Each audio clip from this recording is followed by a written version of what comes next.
భీమ్రామ్ రామ్జీ అంబేద్కర్ 135వ జయంతి ఉత్సవాలకు విచ్చేసిన ప్రతి ఒక్కరికి మా స్వాగతం. అందరికీ తల్లి, తండ్రి, గురువు, దైవం అంటారు.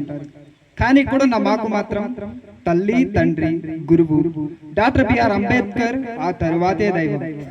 ఈ మాట ఎందుకు అంటున్నామంటే, ఆ దేవుడు లేకపోతే ఇంకే దేవుణ్ణి చూసి ఆరాధించుకునే అధికారం, హక్కు మాకు వచ్చేది కాదు. అవునా కాదా? ఏ హక్కు మాకు వచ్చేది కాదు. ఆ దేవుడి వల్లే మేము వేరే దేవుడిని చూడగలుగుతున్నాం. అసలు ఆయన్ని దేవుడిని అంటున్నారు ఎందుకు? ఎస్టీ, ఎస్సీ, ఓబీసీలకు మాత్రమే డాక్టర్ బిఆర్ అంబేద్కర్ నాయకుడా? ఎస్సీ, ఎస్టీ, ఓబీసీ మాత్రమే డాక్టర్ బిఆర్ అంబేద్కర్ నాయకుడా? కానే కాదు. ఎందుకు? స్త్రీల విషయానికి వస్తే Hindu code bill. Hindu code bill అంటే ఏంటి?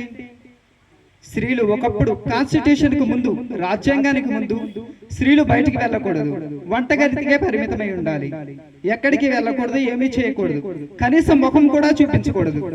కానీ మొన్న జరిగిన ఐసీసీ వరల్డ్ కప్ లో భారత్ పథకం సాధించింది. దేనివల్ల?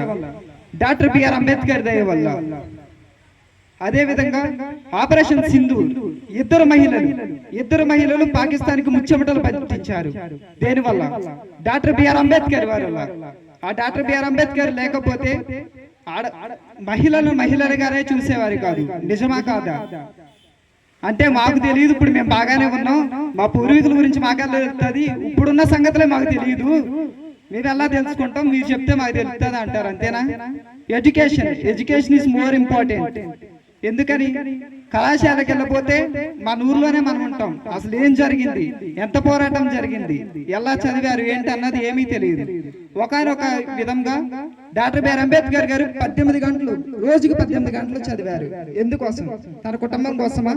తన కుటుంబం కోసమే. అయితే తను పుట్టిన 5 పిల్లల్లో 4 చనిపోయారు.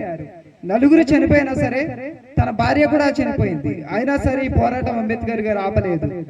తన మొదటి కుమారుడు చనిపోతే కనీసం దహన సంస్కారం చేయడానికి కూడా ఆయన దగ్గర డబ్బు లేకపోయినా, నా కుటుంబం కాదు, నేను పోరాడుతున్న పోరాటం నా కోసం కాదు, నా దళిత బిడ్డలు ఎవరైతే వెనకబడి ఉన్నారో వాళ్ళందరూ విజ్ఞానంతో వెలుగొందాలి అని చెప్పేసి మనందరి కోసం పోరాడి ఒక దీపంలా తన కుటుంబాన్ని కోల్పోయారు. 65 సంవత్సరాల వయసులో తన ప్రాణాన్ని కూడా కోల్పోయారు. అయినప్పటికీ మనం ఇప్పుడు 135వ జయంతి వేడుకలు జరుపుకుంటున్నాం. ఎందుకని? స్వతంత్రం ఎప్పుడు వచ్చింది? 1947 ఆగస్టు 11. స్వతంత్రం వచ్చిన తర్వాత మనకు ఒక రాజ్యాంగం కావాలి, మన దేశాన్ని మనం పరిపాలించుకోవాలి. మహాత్మా గాంధీ గారు అన్నారు, బ్రిటిష్ వాళ్ళు స్వతంత్రం ఇచ్చి వెళ్ళిపోతుంటే మాకు స్వతంత్రం ఇచ్చేశారు, ఓకే, కానీ మాకు పరిపాలన తెలియదు, మీరు మాకు పరిపాలన నేర్పించి వెళ్ళండి అని చెప్పారు. అప్పుడు బ్రిటిష్ వాళ్ళు అన్నారు, మాకు తిరుగుబాటు వచ్చేసింది, సుభాష్ చంద్రబోస్ వల్ల మాకు తిరుగుబాటు వచ్చింది, మేము వెళ్ళిపోతున్నాం అని చెప్పేసి వెళ్ళిపోయారు. అప్పుడు అందరూ కూర్చుని చర్చిస్తున్నారు, రాజ్యాంగం రాయాలి, ఎవరు రాయగలరు, అంత సత్తా ఎవరికి ఉంది? అగ్రకులాల్లో చూశారు, అందరినీ చూశారు, కానీ వాళ్ళందరికీ కనిపిస్తున్న ఒకే ఒక పర్సన్ డాక్టర్ బిఆర్ అంబేద్కర్. ఎందుకని? 32 డిగ్రీలు. అప్పుడే కాదు, ఇప్పటికీ ఎవరు చేయలేదు కూడా. డాక్టర్ బిఆర్ అంబేద్కర్ గారు, అందరూ ఏమంటారంటే డాక్టర్ బిఆర్ అంబేద్కర్ రాయలేదు, ఆయన ఒక చైర్మన్ గానే ఉన్నారు, 7 సభ్యులతో కూడింది చైర్మన్ మాత్రమే, ఈయన రాయలేదు అని తెలియని వాళ్ళు అంటారు. ఆ 7 సభ్యుల్లో ఒకళ్ళు మరణించారు, ఇంకొకళ్ళు రాజీనామా చేశారు, ఇంకొకళ్ళు అమెరికా వెళ్ళిపోయారు. కనమ వాళ్ళు ఏంటి, రాజకీయాల్లో బిజీగాను, ఇంకో 2 ఢిల్లీలో ఉండిపోయారు. కానీ కాన్స్టిట్యూషన్, ఈ రాజ్యాంగం రాయాల్సిందంతా అంబేద్కర్ గారి భుజాల మీదే పడింది. అంబేద్కర్ భుజాల మీద పడితే ఆయన రోజుకి 18 గంటలు, 2 సంవత్సరాల 11 నెలల 18 రోజులు కష్టపడి మనందరి భవిష్యత్తులను మార్చారు. అవునా కాదా? మనందరి భవిష్యత్తులను మార్చారు. అయితే చాలా మంది అంటారు, అంబేద్కర్ గారు రిజర్వేషన్లు ఇచ్చారు, ఎస్సీ, ఎస్సీ, ఓబీసీలకు మాత్రమే రిజర్వేషన్లు ఇచ్చారు. అవును, ఇచ్చారు. ఎందుకు ఇచ్చారు? మనిషిని మనిషిగా చూస్తే రిజర్వేషన్ల సంబంధమే ఉండేది కాదు. ఈ కుల వివక్షత, వర్ణ వ్యవస్థ లేకపోతే రిజర్వేషన్లు మాత్రమే ఉండేవి కాదు. రిజర్వేషన్లు లేకుండా ఉండాలంటారు, కుల వివక్షత చూపిస్తారు. మీరే చెప్పండి, ఇది న్యాయమా? కుల వివక్షత అంటారు, అన్ని మీరే చూసుకుంటూ ఉంటారు. అయితే హిందూ కోడ్ బిల్ అంటే సమాన హక్కులు. ఆడవాళ్ళు మగవాళ్ళు అందరూ సమానమే, అందరికీ సమాన హక్కులు ఉండాలి, సమాన వేతనం ఉండాలి అంటారు. అంతేగాని దళితులకు మాత్రమే, దళిత స్త్రీలకు మాత్రమే సమాన హక్కులు అన్నారా? కాదు. ఇంకోటి ఏంటంటే కార్మికుల చట్టం, ఫ్యాక్టరీస్ యాక్ట్. ఫ్యాక్టరీస్ యాక్ట్ అంటే ఒకప్పుడు మనకన్నా ముందు 12 గంటల నుంచి 14 గంటల వరకు అందరినీ కార్మికుల్ని పనులు చేయించుకోమనేవారు. కులం లేదు, మతం లేదు, ఏమీ లేదు. కానీ అందరూ ఇప్పుడు 8 గంటలే పని చేస్తున్నారు.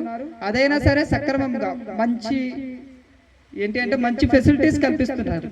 ఆ మంచి ఫెసిలిటీస్ కల్పించి 12 గంటలు అంటే అది అంబేద్కర్ దయ్యే. అంబేద్కర్ గారు పోరాటం వల్లనే ఈ 8 గంటల వృత్తి అనేది వచ్చింది. అదే విధంగా మహిళల విషయానికి వస్తే మెటర్నిటీ ప్రసవ సమయంలో 180 రోజులు వేతనంతో కూడిన సెలవులు ఇచ్చారు.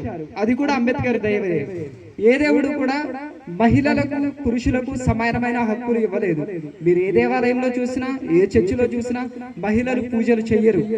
దేవాలయాలకు వెళ్తారు కానీ మహిళలు పూజలు చేయరు. కానీ సమానమైన హక్కులు ఇచ్చిన ఒకే ఒక్క దేవుడు డాక్టర్ బిఆర్ అంబేద్కర్. ఇప్పుడు ఉన్న మన రాష్ట్రపతి గారు ద్రౌపది ముర్ము గారు ఒక ట్రైబల్ ఉమెన్. అంటరాని జాతి నుంచి దేశ రాష్ట్రపతిగా ఎదిగిందంటే అది ఒక డాక్టర్ బిఆర్ అంబేద్కర్ గారి వల్లే. అయితే ఈ అంబేద్కర్ గారిని అందరూ తెలివైన వ్యక్తిగా చూస్తున్నారు, నన్ను మాత్రం ఏదో స్వతంత్ర సమరయోధుడిగా చూస్తున్నారు, తెలివైన వ్యక్తిగా చూడట్లేదని మహాత్మా గాంధీ గారు రెండో రౌండ్ సమావేశానికి వెళ్ళవలసి వచ్చింది. రెండో టేబుల్ రౌండ్ సమావేశానికి వెళ్ళవలసి వచ్చింది లండన్. అయితే ఇప్పుడు అనగారిన వారి తరఫున డాక్టర్ బిఆర్ అంబేద్కర్ గారు, కాంగ్రెస్ తరఫున మహాత్మా గాంధీ గారు, ముస్లింల తరఫున మహమ్మద్ చిన్నా అలీ గారు వెళ్ళవలసి వచ్చింది. మహాత్మా గాంధీ గారు ఏమన్నారంటే లండన్లోని విలేకరులకు ఫోన్ చేసి, మా దేశం నుండి ఒక అన్టచబుల్ పర్సన్ అంటే అంటరాని వాడు మీ దేశానికి వస్తున్నాడు, రౌండ్ టేబుల్ సమావేశానికి మీ దేశానికి వస్తున్నాడు అని విలేకరులకు చెప్పారు. విలేకరులు వచ్చి అంటరాని వాడు అంటే ఎలా ఉంటాడు, మేమందరం చూడాలి అని మైకులు ఇచ్చుకుని అందరూ వచ్చారు. వచ్చి అంటరాని వాడు అని చూస్తున్నారు. అందరూ ఫ్లైట్ దిగి వెళ్ళిపోతున్నారు. అందరూ ఫ్లైట్ దిగి వెళ్ళిపోతుంటే అందరూ వెళ్ళిపోయారు. లాస్ట్ లో ఒక ఆయన కర్రచ్చుకుని ఫ్లైట్ దిగాడు. అంటరాని వాడు ఇదిగో అంటరాని వాడు వచ్చాడు అని చెప్పేసి అందరూ పరిగెత్తుకుని మహాత్మా గాంధీ గారి దగ్గరికి వెళ్ళారు. ఎందుకంటే డాక్టర్ బిఆర్ అంబేద్కర్ స్టాచ్యూని చూస్తే statue of knowledge, statue of dignity, A statue కూడా అంత డిగ్నిఫైడ్ గా ఉండదు. అంటరాని వాడు ఇప్పుడు ఎవరు? ఒక అంటరాని వాడు దేశ తలరాతలను మార్చాడు. ఒక అంటరాని వాడు మన బతుకులను మార్చాడు. ఒక అంటరాని వాడు మావాడు అని చెప్పుకునేలా చేశాడు. అంటరాని వాడు ఎవరు? పాలన ఎవరైనా పరిపాలించేది మాత్రం డాక్టర్ బిఆర్ అంబేద్కర్. భారతదేశం ఉన్నంత వరకు పరిపాలించేది మాత్రం డాక్టర్ బిఆర్ అంబేద్కర్. జోహార్ డాక్టర్ బిఆర్ అంబేద్కర్. జోహార్ డాక్టర్ బిఆర్ అంబేద్కర్. జోహార్ డాక్టర్ బిఆర్ అంబేద్కర్. జై భీమ్, జై భీమ్, జై భీమ్. Thank you.